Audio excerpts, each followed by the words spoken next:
Hey everyone, it's V. Welcome back to my channel. I'm gonna be real. I have tried to film this 4 times and it's just been weird. Um, I wouldn't say weird vibes. Maybe I've just been weird because it is a bit difficult for me to talk about. Um, I know I did a small snippet video, whatever, during the exhibition. Um, but I'm here to make a proper video. Yeah, so I have Pikachu here with me to like keep me company, and he is super cute. um, but yeah, if you are here watching about the twin flame thing, thank you for watching. If you haven't yet, please subscribe to the channel. It would really help me out. And please let me know what kind of art content or music content you would like to see in the future. If you guys would like more of this kind of content, please let me know. Yeah, I guess I'll get started for the hopefully last time. So the last exhibition I did was called The Twin Flame Phenomenon Through the Music of Shiva and Shakti. And it's a very long name and there's a whole reason for it. So I will go through that now. So first, what is twin flame? Twin flame is one soul in two bodies. So there's only one other person in this universe that has the same vibration that you do. And I mean like the same frequency that you do. Now, high level soulmates can have similar frequency, but they're not the same. So your experience will differ from that of a twin flame. Not everybody goes through this phenomenon. For some people, some people say that it is decided that you will be on the twin flame phenomenon before you are reborn. Some souls have done it many times. My soul is one of them. I've had dreams about it. So yeah, that's what a twin flame is. And one of the reasons I decided to do an exhibition on it was because I'm going through the same phenomenon. And because I'm going through it, I learned that other people are going through it, so I thought it would be beneficial to share my story. Sorry, I guess I am a little nervous still. It's my 4th time filming this and I'm still nervous. Or maybe is it the 5th? It doesn't matter. I hope this works. So kind of like a quick backstory is I actually have intuitive gifts that run through my bloodline. They run through my father's side of the family. So growing up with my father and like my father's side of the family, we'd often hear stories of people in the family that have these intuitive gifts. For one that I have many. I don't know if everyone else has many, but I have many. And one of the ones that I started with was having prophetic dreams. So I've always had prophetic dreams since I've been a kid, or dreaming of my past life, or dreaming of past life scenarios and things like that, and of course prophetic. So I dream of the future, and I get messages from people who've passed and a lot of stuff, right? So the dreams are important, which is why I'm just mentioning that for now. So when I was a kid, since I was a kid, I would always have a dream of somebody with no face. And I always just called him No Face Man because I thought it was a fine name. But the more I tell people about No Face Man, they're like, that sounds creepy. But it wasn't creepy. I just couldn't see his face. And someone I knew and someone I knew very well, someone I loved and cared about, someone who loved and cared about me. And I didn't really get his purpose in my dream at the time, of course not. But I just knew that he was great, and every time that he would be in a dream, it would be great. And he would also come at times that I needed him when I was just like in so much pain or going through something hard. He would always show up and, like, I don't know. I feel like saying remind me of the good times, and I don't know why I want to say that because I didn't know who he was. Um, but now looking in hindsight, a lot of the dreams I had of him were of a past life. So um, he would come to my dreams randomly since I was a kid up to being an adult. And around late 2019, I was extremely ill. I was just not healthy, and I just, for like many months, ate healthy, went for walks, just tried to stay active, don't eat crap, all that stuff.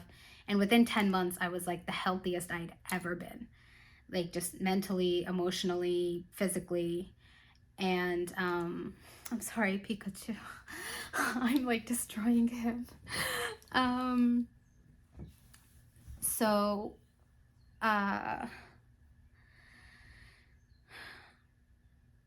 my No Face Man dreams triggered again in late 2020 around October, and I was the healthiest at that time, so I figured there was a reason it triggered, and I didn't really think anything of it until I started dreaming about him every day. And the thing about No Face Man was his energy actually changed first to an energy that I knew in real life. It was somebody I knew in real life, and I was like, no, why are you changing into him?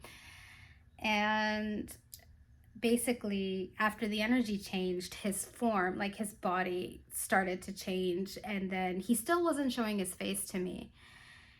And then in March of 2021, because for 6 months I'm dreaming of this person every single day, and then March of 2021, he shows me his face in my dream, and then like professes his love to me, and I'm just like, what? So it was really crazy. And then for 4 months after that, I'm killing Pikachu's ears. I'm so sorry. And then for 4 months after that, I dreamt of this guy every day, and I tried to deny it. I tried to deny there was anything there. I just thought I had lost my shit.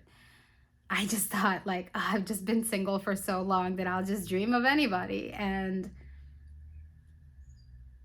no offense to that person. I mean, he's a good looking guy. I just didn't think anything of him. And then for 4 months I denied it, and then I thought, oh no. Yeah, no, I'm right. So for 4 months I tried to deny it, and I started getting physically sick the more I denied it. And I started going back to old habits, and like I was getting weaker again, and I was like, I can't go back to how I was in 2019. So what if this is real? And as soon as I did that, my YouTube algorithm started to change. Like all these twin flame videos started popping up, and then they were all like tarot card videos and stuff. And so like I was reading them. It was really interesting, and especially the intuitive side, because I have a strong intuition. So it was cool. It got me to start reading tarot, and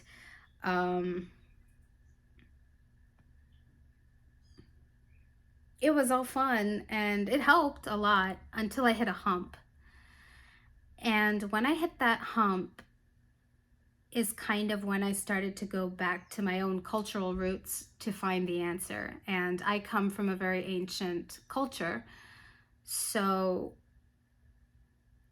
when I found out that it was the story of Shiva and Shakti, it made a lot more sense because that story has a lot of depth, and it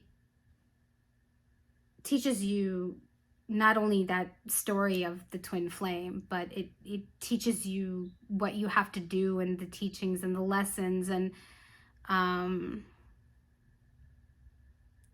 it it was what the new age stuff lacked. And the story of Shiva and Shakti is something I grew up with, right? Like, if you're Hindu, you know that story, and at least the 101 version, which is, Shakti dies, and then she's reincarnated as a human as Parvati. And then when she meets Shiva in that lifetime, she gets triggered to do all her healing of the chakras and things like that. And then when she hits the vibration of Shiva, they become one again. And the crazy thing is, this existed in my culture, and I didn't even think about it. I think because this was such a strange phenomenon, and like that's why when you talk about these phenomenons in our culture, we're like, oh, that has to exist because we have stories about it.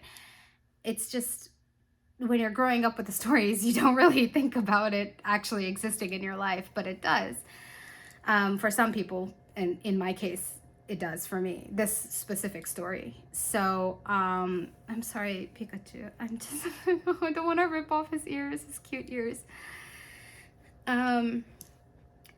So that actually, before I continue, a little background is I'm actually an Asian studies major with a focus on India and Japan, but of course I studied a lot of Eastern thought. So not only did I grow up Hindu, I studied it. So, and I studied the history behind it. So the history behind the Eastern thoughts, and how, foreigners to those thoughts, how they treated it with disrespect and how they tried to erase a lot of it. And so it kind of brought back that fire in me, like the historian fire in me. And I also, when I already decided that I eventually wanted to tell my story, a second reason kind of came behind it, which was, I don't want New Age to erase Eastern thought. And what I mean by that is, if you go and look at New Age spirituality, long story short, again, this is a short video, so long story short, it takes Eastern thought and turns it into a Western religion. So doing that is not okay, but people who practice New Age spirituality, I have no qualms against them. I think because they take everything as, just face value. But when they pick apart New Age spirituality, they will recognize that it takes different parts of different schools of thought that have had generations or hundreds, thousands of years of building. And every part that comes into New Age spirituality loses the foundation of the original school of thought, which is why, for example, when you go to the twin flame phenomenon side of it, there's no depth. Everyone just kind of repeats the cycle. So like, they're like, oh, well, you're about to come into communication. Oh, but now we're starting the cycle again. And if you need to start the cycle again, that's fine. That just means you need to go through because you didn't learn all the lessons, and that's fine. But do you know why it repeats? Do you know where that comes from? When they say, there are a lot of readers out there that can't pronounce the chakras right, or, or they don't know what Kundalini means, or they don't know, some of them can't pronounce Kundalini. I mean, I hate to call y'all out, but because a lot of you did help me, and your work is great, and I believe there can be more depth to your work. because you guys help people so passionately, and I think you could help people more if you just keep up the education. And but I think what people don't realize is they think that this is a, while this might work for them, it lacks a lot of depth. And it's because New Age spirituality takes from all the schools of thought around the world and puts it into one. And I believe that it has the good intention of bringing all the thoughts together to show, like, hey, we are one and we can practice it together. And I think that's beautiful. But schools of thought all work out together because there's so much depth, and you can learn from each school of thought. You can learn different things from each school. You'll learn sometimes the same thing from each school of thought, and that's okay. And having that education is important, not only for yourself if you want to ascend to a higher vibration, or if you want to be a better person, or if you just, want to help your neighbor out and, get to that point in your life. But it's also important that we don't erase the history of other cultures. And I think this is also under the guise of good intentions, but it's never a good intention if you're going to erase other parts of schools of thought, because you're also erasing other people's culture, and that's not okay. So when I realized that, that actually motivated me completely to finish this exhibition, to not only tell my story, talk about the phenomenon that I went through, but also introduce that, hey, this actually exists. These stories actually exist in ancient schools of thought for a reason. So a lot of this New Age spirituality community, when, if they view things on twin flames and things like that, it's also good to know that there is more depth to it, and you don't have to go through the same cycles that are on YouTube and things like that.